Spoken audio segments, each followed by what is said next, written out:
"Mom, don't make everything about you," he said once. That sentence used to sting. But nothing hurt more than what I saw that afternoon. It was a Sunday. I was sitting on the old couch in my living room, the one I bought for my son, Ethan, when he was just 10. He used to jump on it, pretending it was a pirate ship. I used to laugh. Now, it felt like the only piece of him left in this house. I was scrolling through Facebook, mostly to kill time, when I saw a photo that stopped my heart. There he was, my son, in a black tuxedo, smiling, holding hands with a woman in a white wedding dress. The caption said, "Congratulations to Ethan and Melissa. What a beautiful ceremony." For a second, I thought it was some kind of mistake. Maybe an engagement shoot. Maybe a commercial shoot. He worked in marketing after all. But then I saw another post. Then another. Hashtags everywhere. Hashtag just married, hashtag Ethan and Melissa, hashtag forever love. My fingers went cold. My chest felt tight. I read the comments over and over. People were tagging him, congratulating him, saying she's lucky to have you. Lucky to have him. And I wasn't even invited. I remember whispering, "He got married?" The walls didn't answer. Just that silence, the kind that fills every corner until it starts screaming at you. I tried calling him. No answer. I texted, "Ethan, I saw something online. Please call me." Nothing. The double tick stayed gray all night. I barely slept. I kept replaying everything. The last time he visited 3 months ago. He said he was busy with work. I'd cooked his favorite, chicken pot pie. He barely touched it. He left early saying, "I'll make it up to you next time, Mom." Apparently, next time meant never.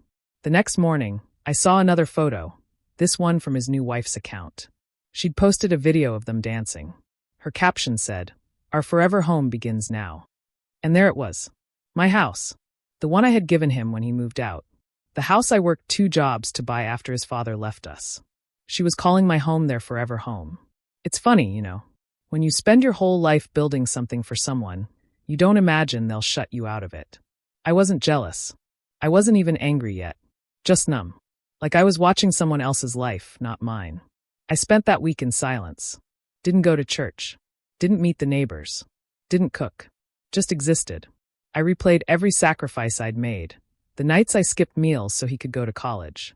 The birthday gifts I couldn't afford for myself. The vacations I never took. All for him. My son. My only family. Then, 3 weeks later, I received a letter. It was from Ethan's lawyer. "Dear Mrs. Thompson, please note that as per the property deed transfer signed in 2020, ownership of the house located at 472 Maple Street legally belongs to Mr. Ethan Thompson. Any further correspondence related to this property should be directed to his attorney's office." I stared at it for hours. He had transferred the deed years ago. I remembered signing papers. He said it was for refinancing. I trusted him. I didn't even read the details. That night, I poured myself a glass of wine and sat by the window. I watched the streetlight flicker. That's when it hit me. I had raised a man who could erase me. The anger didn't come all at once. It built slowly, like a storm collecting in silence. By morning, I wasn't crying anymore.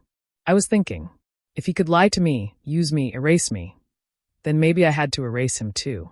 Not out of hate, out of self-respect. So I picked up the phone and made a call, not to Ethan, but to my lawyer. I said, "I want to discuss selling a house." "Yes, the one on Maple Street." He paused. "Mrs. Thompson, do you have the authority to sell it?" I smiled for the first time in weeks. "Let's find out." That was the day the silence in me broke, and the woman who waited, begged, and forgave for too long finally started fighting back. Because sometimes justice begins with a for sale sign. You know what they say, a man can hide his lies, but not his paperwork. I spent the next morning digging through my filing cabinet. It smelled like dust and regret. Decades of bills, report cards, hospital receipts, tax forms. Every piece of proof that I had built our life from nothing. When I finally found the house documents, I laid them out on the kitchen table. There it was, my signature. And under it, the date, August 12th, 2020. That was the summer I got pneumonia. Ethan had handled everything.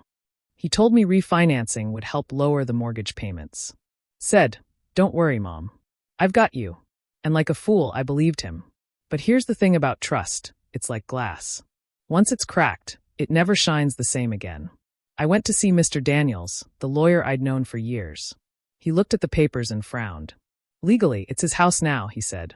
But if the transfer was made under false pretense, without informed consent, there's a chance we can challenge it.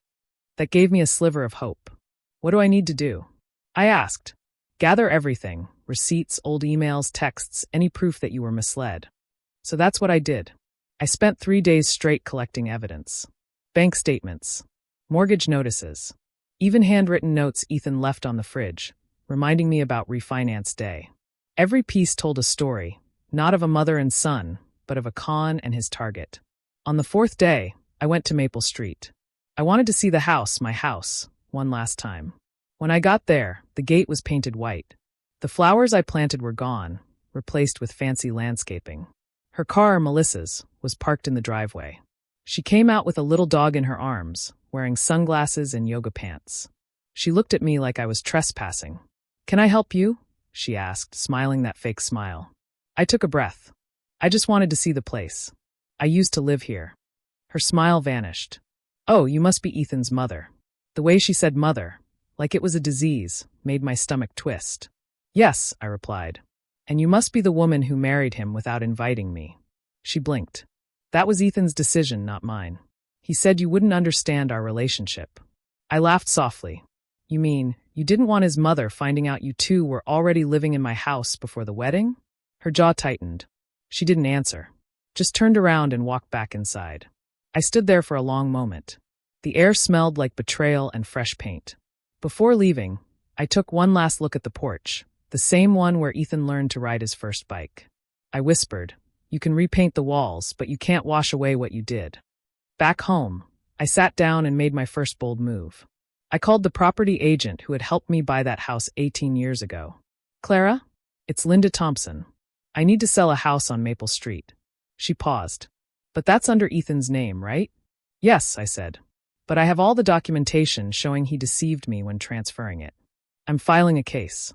I just need an estimate." She hesitated for a second, then said, "It's a hot market right now, Linda. That house could go for $460,000 easily." I smiled. $460,000. Enough to buy my freedom. That night, I slept better than I had in months. Not because I had won, but because for the first time in years, I wasn't scared of losing. 2 weeks later, my lawyer filed the preliminary notice, an intent to reverse the deed. That froze any sale or transfer Ethan could try. And just like that, the power shifted. When Ethan finally called, his voice was sharp. "Mom, what the hell are you doing? Melissa just told me a lawyer came by." I took a deep breath. "Oh, so now you remember I exist? You're embarrassing me," he shouted. "This is my property. Was it your property when I skipped meals to make those mortgage payments? Or when I worked double shifts so you could go to college?" There was silence. For the first time, he didn't have an answer. "You used me, Ethan," I said quietly.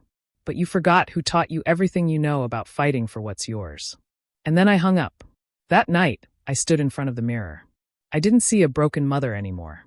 I saw a woman ready to take her life back. One paper, one truth, one decision at a time. Justice wasn't coming to me. I was going to it. The next time I saw Ethan was at my sister's house. It wasn't planned. He showed up because she had invited him for dinner, to talk things out. I almost didn't go.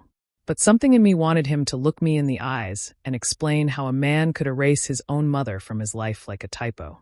When I walked in, he was already sitting at the table. He looked thinner, stressed, like guilt had finally started eating at him. Melissa wasn't with him. "Mom," he said softly, "you didn't have to make this a legal thing. We could have talked." I looked right at him. "I tried talking when you got married. You didn't answer." He sighed and rubbed his temples. "It was all last minute, okay? We didn't mean to hurt you." "You didn't mean to?" I leaned forward. "You got married, moved into my house, changed the locks, and never even told me. What exactly did you mean to do? Surprise me in the obituary section?" He didn't respond. My sister shifted awkwardly in her seat. I continued, "Ethan, I found the paperwork. You tricked me into signing over the deed when I was sick. Do you have any idea what that means legally?" He looked down. "Mom, I wanted to make sure the house was safe. You weren't well, and I thought. You thought you'd make it yours before I died?" He flinched. "No, that's not what Don't lie to me, Ethan." My voice cracked, then steadied again. "I raised you to be a man, not a thief with my last name." The room went silent. Even the clock on the wall seemed to stop ticking. He finally looked up. Melissa said you'd react like this, that you'd turn everything into drama. And there it was, the insult that sealed everything. Not just betrayal, disrespect. From my own child. That night, I went home with shaking hands but a steady heart. I knew now that he wasn't sorry. He was scared. Scared that I'd actually fight back, because deep down he knew I was right. I called Mr. Daniels the next morning. I'm done trying to make peace, I told him. File the motion. He said, this will get messy. Are you sure? I raised messy, I replied. I can handle it. The case went public faster than I expected. Small towns thrive on gossip, and soon everyone knew that Linda Thompson was suing her own son. People whispered at church. Some pitied me. Some called me crazy. I didn't care. For years, I'd lived to make others comfortable, smiled when I wanted to scream, stayed quiet when I should have fought. Not anymore. When you've been humiliated by your own child, shame stops scaring you. One afternoon, Melissa came to my doorstep. She stood there like she was doing me a favor just by showing up. Linda, she started, her tone sugary sweet. This whole thing is really unnecessary. You're just hurting Ethan. Why don't we settle this privately? I crossed my arms. Privately? Like how you got married behind my back. Her smile faded. He's your son. Don't destroy his life over property. I took a step closer. You think this is about property? It's about respect. Something your husband forgot the meaning of the day he erased his mother. She rolled her eyes. You're bitter. I smiled. And you're standing in a house I paid for. She left without another word. That night, I got a call from Ethan again. He was furious. Mom, Melissa said you threatened her. I told her the truth, I said calmly.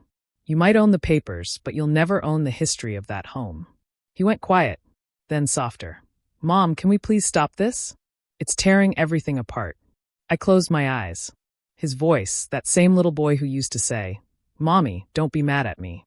But that boy was gone. This man was someone I didn't recognize anymore. It already tore apart, Ethan, I whispered. You just didn't notice when it happened. Weeks passed.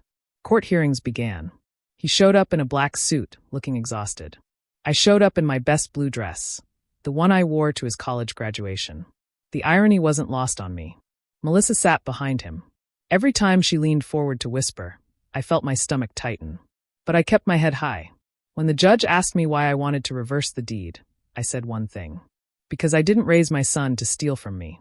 And if I did, then I'm here to fix my own mistake. You could hear a pin drop. Even the judge paused before nodding. As I left the courtroom that day, I realized something. This wasn't just about getting my house back. It was about reclaiming myself, the woman who'd spent 45 years being needed, used, and then forgotten. That woman was gone. The one walking out of that courthouse was done apologizing for surviving. The next morning, I got a call from Ethan's lawyer. A young voice, too smooth, too confident. Mrs. Thompson, my client is willing to make you a financial offer to end the case quietly, he said. I leaned back in my chair. A financial offer? For stealing my house. He hesitated. It's not an admission of guilt. Merely a way to avoid unnecessary emotional distress for all parties.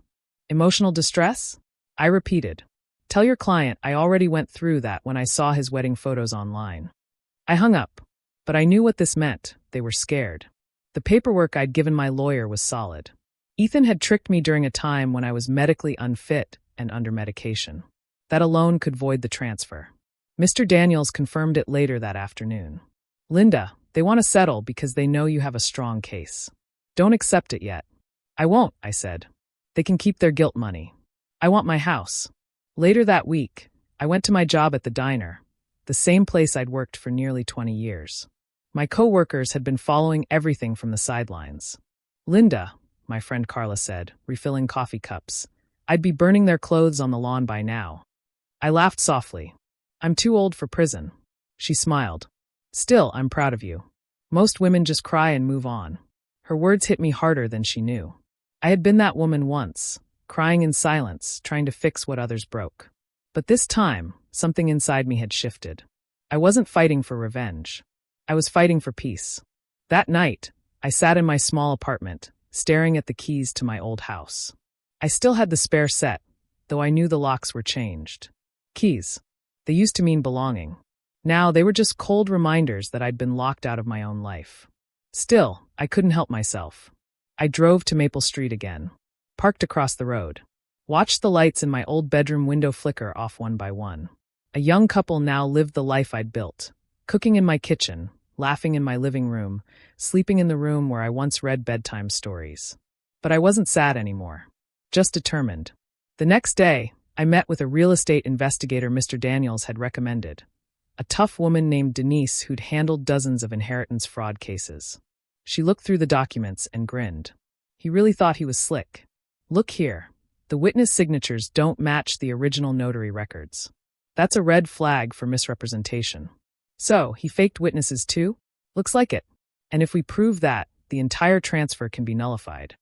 I felt a rush of satisfaction. For the first time, I wasn't just a victim piecing together broken memories. I was a strategist building my case. A week later, Ethan came by my apartment. He looked tired, angry, desperate. "Mom," he started, "please. Let's just stop this. I'll pay your rent for a year, I interrupted. "My rent?" I laughed. "I paid for your education, your home, your life. And now you want to pay my rent." He sighed. "You're making a fool of yourself. People are talking." "Let them," I said. "I'd rather be a fool with integrity than a son who sells his mother for convenience." His jaw clenched. "Melissa says you're trying to ruin us." "Melissa can think what she wants. But here's the truth, Ethan, you did this. You ruined us." He looked away. "You're going to regret this, Mom." "Maybe," I said softly, "but at least I'll regret something honest." He left without another word. That evening, I met with Denise again. She handed me a folder. "We have what we need. He can't fight this much longer." Inside were copies of the falsified witness forms, bank transfers, and a notarized affidavit from one of the supposed witnesses, who admitted she'd never even been present. Mr. Daniels smiled when I showed him. "Linda, this could win us everything." I looked at the papers and felt a strange calm settle in my chest.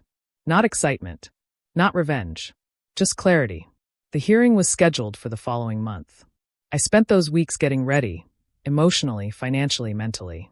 I even started volunteering at a women's shelter nearby, helping other women file housing claims and learn their rights.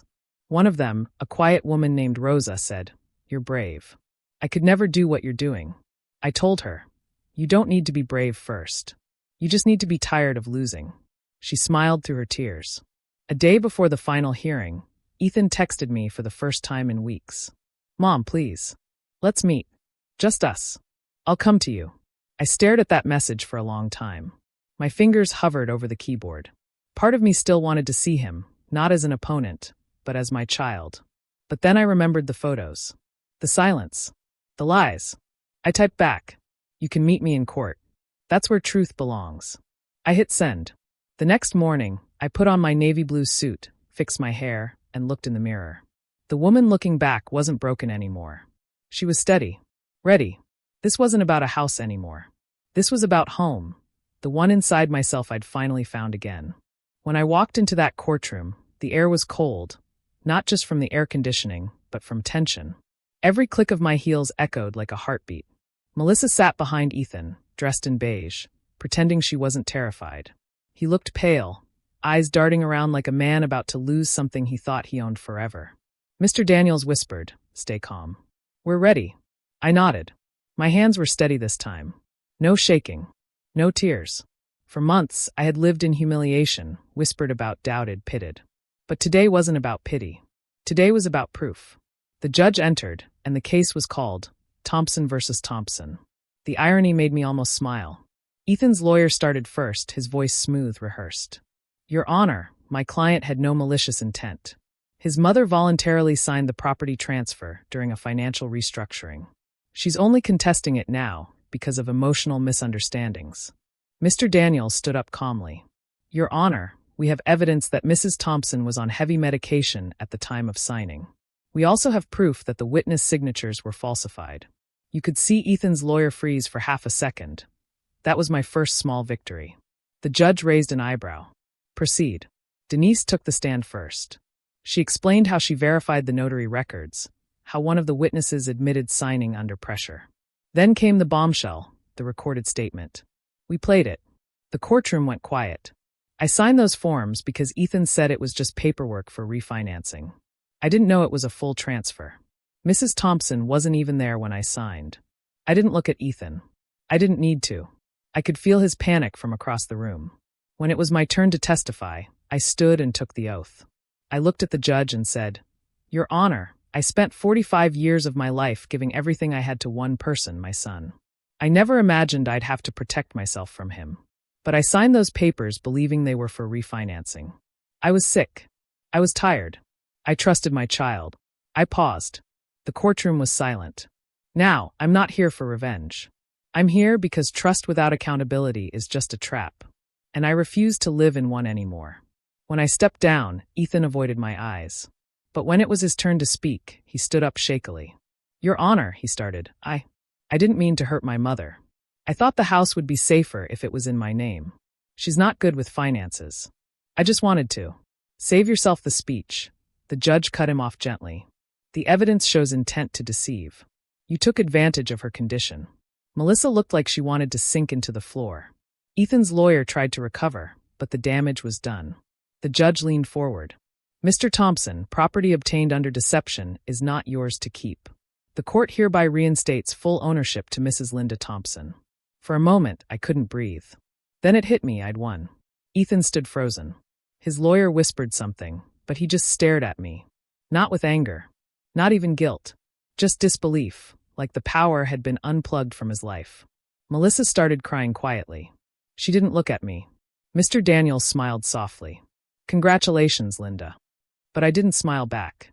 I just whispered, "Justice doesn't always feel happy. Sometimes it just feels right." Outside the courthouse, reporters were waiting, small-town gossip machines with microphones. They shouted questions like, "Mrs. Thompson, what will you do now?" I just said, "Go home." Because that's all I ever wanted. That night, I drove back to Maple Street.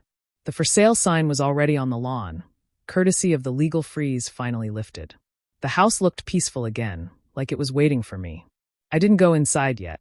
I just stood on the sidewalk, watching the lights. A part of me still hoped Ethan would call, apologize, say something human. But my phone stayed silent. Maybe silence was the apology I'd been waiting for. 2 days later, I got a message from Melissa. Just 5 words. "You destroyed your own son." I stared at it for a minute, then replied, "No. I saved what was left of his mother." I blocked her right after. When the sale was finalized a month later, I got $472,000 for the house. Every dollar felt like a piece of dignity reclaimed. I didn't buy another house right away. Instead, I opened a small legal awareness program for women, Second Key. Free workshops for women over 40 who'd been cheated out of homes, inheritance, or savings. We started with 6 women. By the 3rd month, there were 22. One of them said, "I saw your story on Facebook. You gave me courage to fight my brother for my father's land." I smiled. "Good. Let him underestimate you." That's how women win quietly. A few weeks later, Ethan finally texted again. "Mom, I don't know what to say." I thought about it for a while and then replied, "Start with 'I'm sorry.' And maybe someday I'll answer." Then I put my phone away. For once, I didn't wait for anyone's reply. That night, I stood by my new window watching the rain. The same hands that once built a home for others were now building one for myself, with strength, peace, and silence. Sometimes revenge is selling what they stole, but real power is sleeping soundly after you do. 3 months after the case ended, life had gone quiet again. Not lonely quiet, peaceful quiet. I'd rented a small cottage by the lake, about 20 minutes from town. It wasn't fancy, but it was mine. Every creak in the floorboard, every breeze through the curtains, it all belonged to me. I started my mornings with coffee and long walks, not courtroom papers. I taught 2 sessions a week at Second Key, and the rest of the time, I read or volunteered at the shelter. For the first time in years, I was living for myself. Then one Saturday morning, I opened the door, and there he was. Ethan. He looked different. Older. His hair was longer, his eyes tired. He held a small brown envelope in one hand.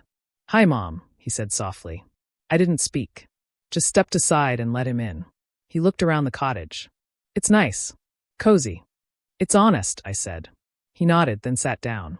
I stayed standing. After a long silence, he said, "Melissa left." I didn't react. "I'm sorry to hear that." He laughed dryly. "No, you're not." "No," I said calmly, "I'm not." He nodded again. "I deserve that." He looked down at the envelope. "I brought you something. It's I interrupted.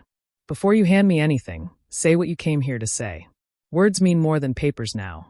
He hesitated, then took a deep breath. I'm sorry, Mom. His voice cracked. I was stupid. I thought I was protecting you, or maybe I just didn't want to lose control. Melissa kept saying you were holding me back. I believed her. I crossed my arms. And that made it okay to steal from me? He shook his head. No, nothing made it okay. I've replayed it all, the wedding, the lies, the house, every night. I hate myself for it. I didn't cry. I didn't yell. I just asked, so what now, Ethan? He looked up, eyes wet. I don't know. I don't expect forgiveness. I just wanted to tell you I'm trying to fix myself. I sold my car, moved into a small apartment. I started going to therapy. I even quit my job. Why? Because the man I was becoming scared me. He finally slid the envelope across the table. This is for you. It's not money. It's the title to that old storage unit on Oak Street. You remember it? The one Dad used for his tools? You used to store your things there too. It's in my name, but it's yours now. I didn't touch it. Ethan, I said quietly, you can't buy redemption. You have to live it. He nodded. I know, but maybe this is a start. We sat in silence for a while. The clock ticked. The lake wind brushed the curtains.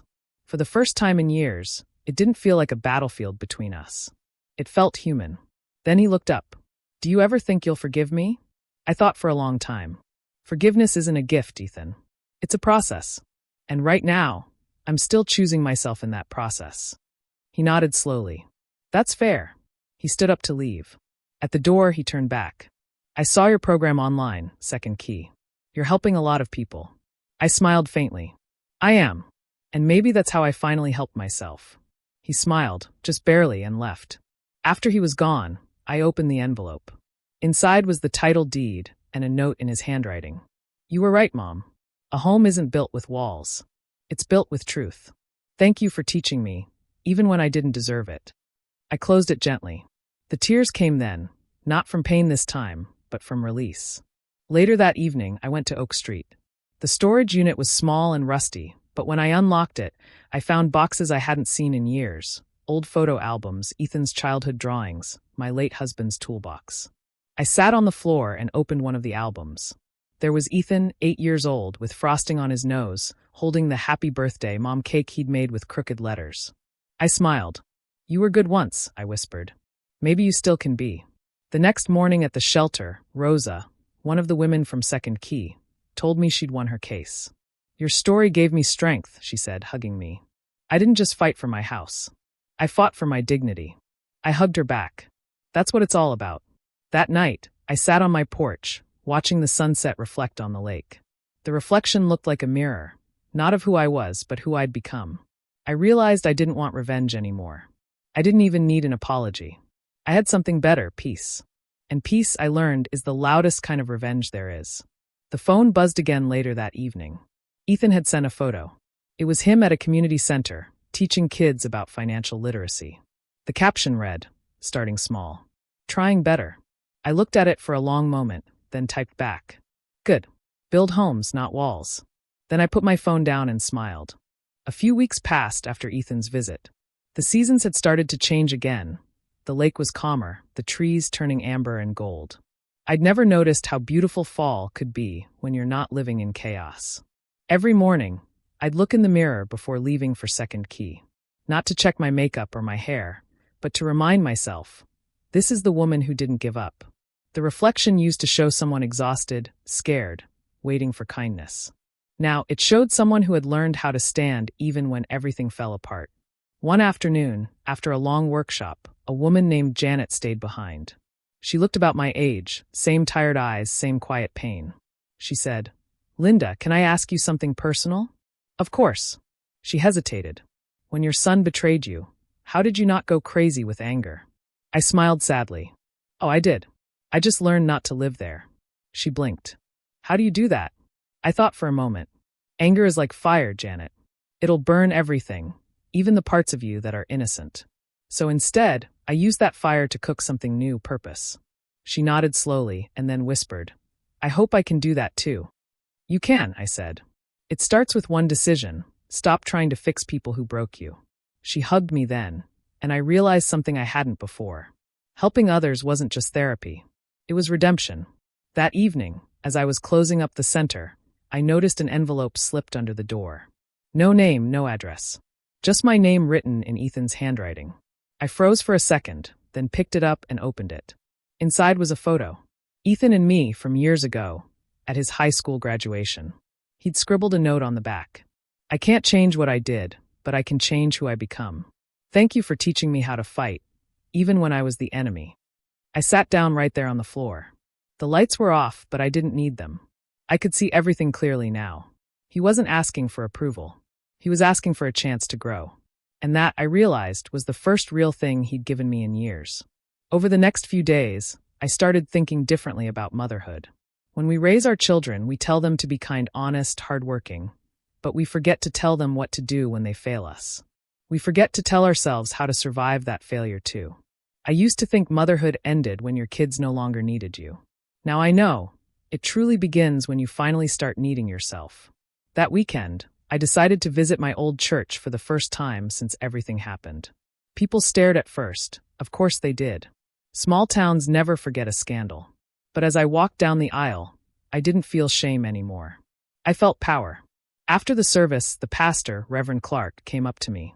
"Linda," he said warmly, "we miss seeing you here. You've been through quite a storm." I smiled. Sometimes God doesn't calm the storm. He just teaches you how to walk in the rain. He nodded slowly. "And you've walked well." That night, as I was getting ready for bed, I caught my reflection again in the mirror.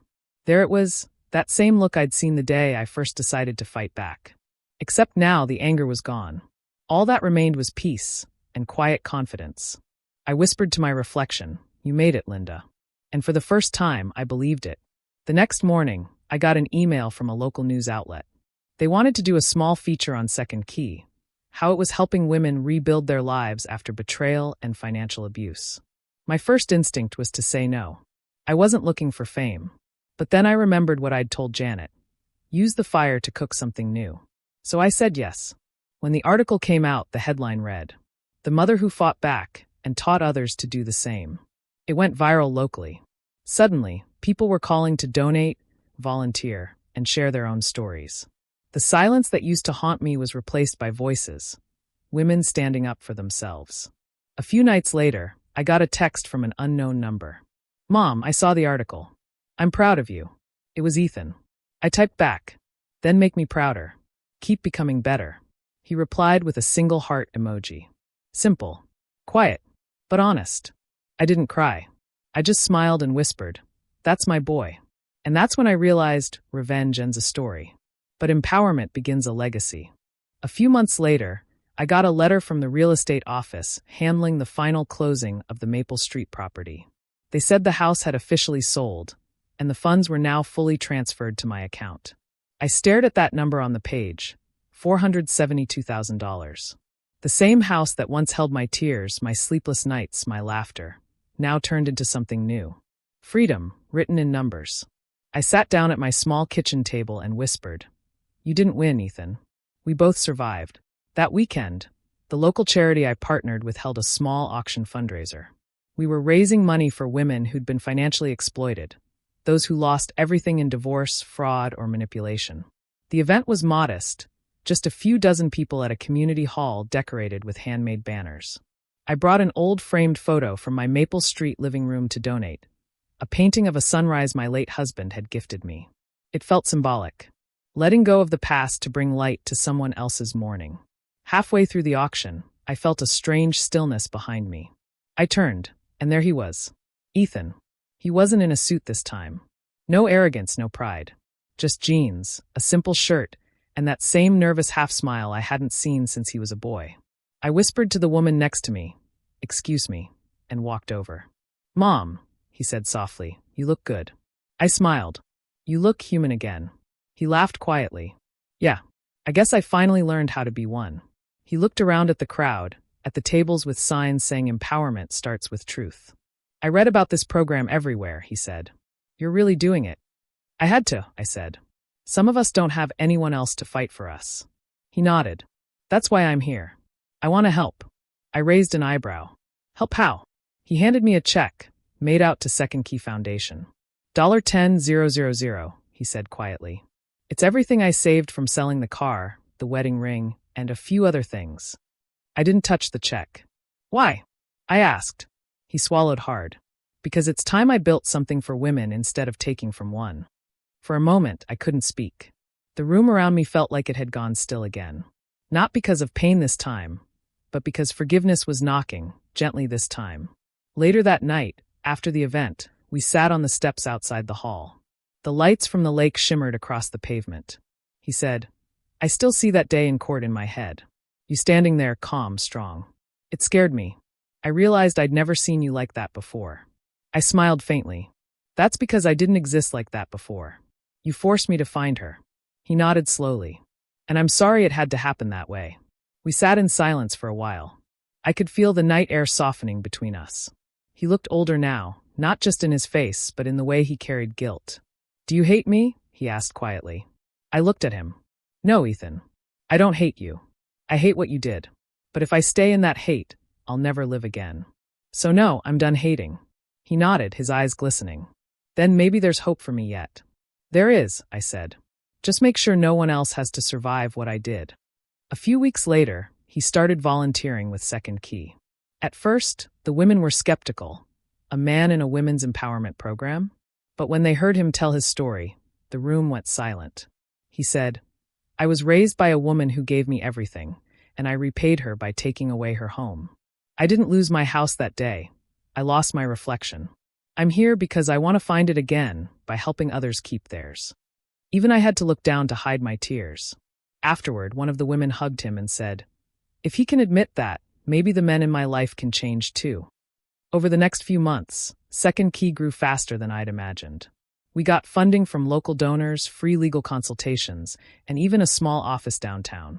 Ethan managed our outreach, designing flyers and workshops for families, not just women, but sons too. He'd grown into the kind of man I once prayed he'd become. One evening, he stopped by my cottage after work. He brought dinner, takeout Chinese, my favorite. We ate in silence for a while, comfortable for once. Then he said, you know what I realized, Mom? What? You didn't just sell a house. You rebuilt a life. And somehow you rebuilt mine too. I smiled softly. That's what mothers do. We rebuild, even from the ashes. He nodded. Guess you rebuilt a better man this time. I chuckled. Maybe. Just don't make me sue you again.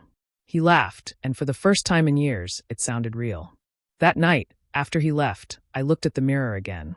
The same one that had seen my tears, my rage, my resilience. I whispered, you did it, Linda. You turned pain into purpose.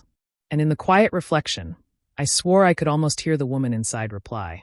Finally, the local newspaper called me again. This time, it wasn't just about Second Key. They wanted me to speak at the annual Women's Leadership Forum downtown, a gathering of business owners, lawyers, social workers, and survivors. At first, I said no. I wasn't a speaker. I was just a woman who'd survived her own mistakes. But Ethan was sitting across from me when I got the call. He said, Mom, you have to do it. There are women out there who are still silent because they don't believe anyone will understand. You're proof that silence doesn't have to be permanent. I looked at him, the same boy who once couldn't face me, and saw conviction in his eyes. So I said yes. The event was held in a big hall at the community center. Rows of chairs, soft lighting, a small stage with a podium. Nothing fancy, but the kind of space where truth could breathe. I wore a simple navy dress and my old locket, the one with Ethan's baby picture. As I stood backstage, waiting for my turn, my hands trembled a little. Ethan noticed. He whispered, "You got this, Mom." And I believed him. When I stepped on stage, the room fell silent. I took a deep breath and began. "My name is Linda Thompson," I said, "and I used to think strength meant silence. That if you just endured enough pain, one day the people who hurt you would realize your worth. They never do." The crowd leaned in. "I found out my son got married through Facebook photos," I continued. A few gasps rippled through the audience. "He never told me. I raised him alone, gave him my home, my savings, my trust. And he used that trust to take everything I built. But I didn't stay broken. Because a woman only stays a victim if she forgets who she is." I looked across the crowd, faces full of empathy, disbelief, tears. "I didn't take revenge," I said. "I took responsibility for myself, for the woman who'd forgotten she had power. And when I stood in that courtroom, I didn't see a judge or a lawyer. I saw every woman who'd ever been told to sit down, be quiet, and accept her loss. That day, I stood for them too. The room went utterly silent. I talked about Second Key, how we'd started with 6 women and now had more than 100 across the county. How we offered free legal guidance, therapy, and community support. And how one son, my son, had learned from his mother's courage, not her pain. When I finished, the applause didn't come right away. It came slowly, then all at once. Not the polite kind, but the raw kind that comes from people who felt every word. I saw Ethan standing in the back of the room, clapping through tears. And that's when I knew this was bigger than us now. Afterward, dozens of women came up to me. A nurse who'd lost her savings in a scam. A grandmother whose own children had stolen her pension. A young woman who'd left an abusive marriage and had nowhere to go. Each one said, "You told my story." But one woman, probably in her 50s, said something I'll never forget. She took my hand and whispered, "You didn't just tell our story. You gave us permission to rewrite the ending." That's when I realized this wasn't just about healing. It was about legacy. That night, back home, Ethan came over with takeout again, like he always did now. He said, "Mom, that was incredible. You didn't just change lives out there. You changed mine again." I smiled. "You changed yours. I just showed you where the door was." He laughed softly. "Funny thing, Mom, I used to think you were weak. You always forgave, always stayed quiet. I thought strength meant control. But now, I see it. Strength is endurance with grace." I nodded. "And sometimes strength is knowing when to walk away." He smiled. "And when to walk back." We sat in silence after that. The good kind of silence. The kind that feels like peace, not distance. Later that evening, as I was cleaning up, I looked out the window. The reflection in the glass showed me, older, yes, but unbreakable. I thought back to the first day I saw those wedding photos online. How the world had crashed around me in one moment of betrayal. And how that same moment had built a woman I'd never met before. The one I'd become. It hit me that maybe all those losses were never really punishments. Maybe they were the universe's way of reminding me who I was before life taught me to be afraid. Before bed, I checked my phone. There was a message from one of the women at the forum. "You said strength is remembering who you are." I remembered today. "Thank you." I smiled. The circle had come full, from being silenced to giving others a voice. I stood by the mirror one last time before turning off the light. In the glass, I saw not just me, but the reflection of every woman who ever thought her story was over. I whispered, "Not over. Just rewritten." And in that soft glow, it felt like the mirror nodded back. A year passed. 1 full year since the court verdict, since the day I sold that house, since the woman I used to be finally packed her silence and left for good. Life had found its rhythm again, not perfect but peaceful. Second Key was now operating out of a donated building on Elm Street. The walls were painted yellow and filled with laughter, stories, and the kind of healing that doesn't make noise but changes everything. Ethan still worked with us part-time. He handled logistics, donations, even taught a small class for young men about financial ethics and empathy, a class he'd named How Not to Be Your Mother's Mistake. He laughed when he told me the title. I laughed too. One morning, as I was sorting through donation letters, Ethan came in holding a document folder. "Mom," he said, "I've been thinking. I want to buy back the old house on Maple Street." I looked up sharply. "Why?" He smiled softly. "Not for me. For Second Key. To turn it into a safe home for women starting over. A place where they can stay for 6 months, rebuild, and move forward. You always said a house isn't walls. It's shelter for someone's hope. I want to make that real." For a moment, I couldn't speak. The same walls that once held betrayal and loss, now could become a sanctuary. "That's poetic," I said finally. "And expensive." He grinned. "Don't worry. I've learned how to ask for help the right way." He handed me a letter, a proposal for community funding. At the bottom was a list of donors, including his name. The last one made me pause. Melissa Parker, $5,000 donation. I raised an eyebrow. "Melissa?" He nodded. "Yeah. She reached out a while back. Said she wanted to help too. She's teaching art classes to women recovering from divorce. Guess she's finding her way too." I exhaled slowly. Life's funny like that. It humbles all of us, one way or another. 3 months later, the project was approved. The Maple Street house was purchased under Second Key Housing Trust. Renovations began, fresh paint, new furniture, bright curtains. Every room symbolized new beginnings. When it was done, they held a small reopening ceremony. Ethan insisted I cut the ribbon. Standing on that familiar porch, surrounded by people clapping, I could almost hear echoes of my past: laughter, arguments, bedtime stories, silence. I whispered to the house, "We both survived, didn't we?" Inside, the living room smelled like new wood and lemon polish. The walls were painted pale blue, my favorite color. A brass plaque near the entrance read, "The Linda Thompson Home, for Women Rebuilding Lives." I traced the engraved letters with my fingers. It didn't feel like revenge anymore. It felt like redemption, for all of us. That night, after everyone left, I stayed behind.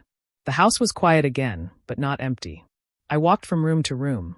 The kitchen where I'd once cooked dinners alone, the hallway where Ethan used to run with muddy shoes, the small garden I'd planted daisies in. And then, in the corner of the living room, I saw it, an old mirror. The same one that used to hang in my bedroom years ago. Ethan had brought it back. I stood in front of it, smiling. The woman in the reflection wasn't fragile anymore. Her eyes were steady, her posture firm, her heart unafraid. "Do you remember her?" I whispered to my reflection. The woman who waited by the phone, who cried herself to sleep, who thought her worth depended on being loved? The mirror seemed to shimmer under the soft light. "She's gone," I said. "And I'm not sorry." I heard footsteps behind me. Ethan stood at the doorway, hands in his pockets. He said, I still think about that day, the wedding photos, the fight, the court. I don't know how you ever forgave me." I turned around. "I didn't forgive what you did, Ethan. I forgave myself for letting it break me." He nodded slowly. "I guess that's harder." "It is," I said. "But that's how women survive. We forgive ourselves before the world does." He smiled faintly. "You really turned all of this into something beautiful."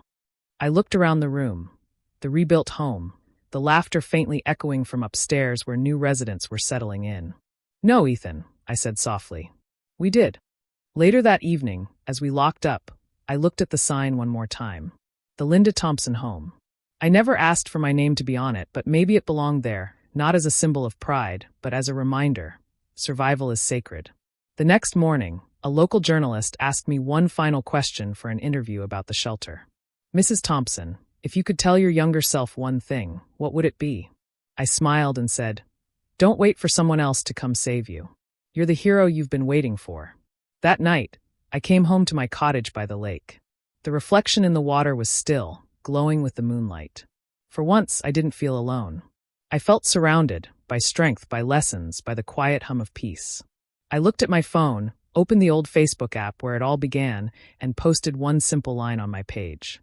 A woman's silence once broke me. Her voice rebuilt me. Then I closed it, smiled, and turned off the light.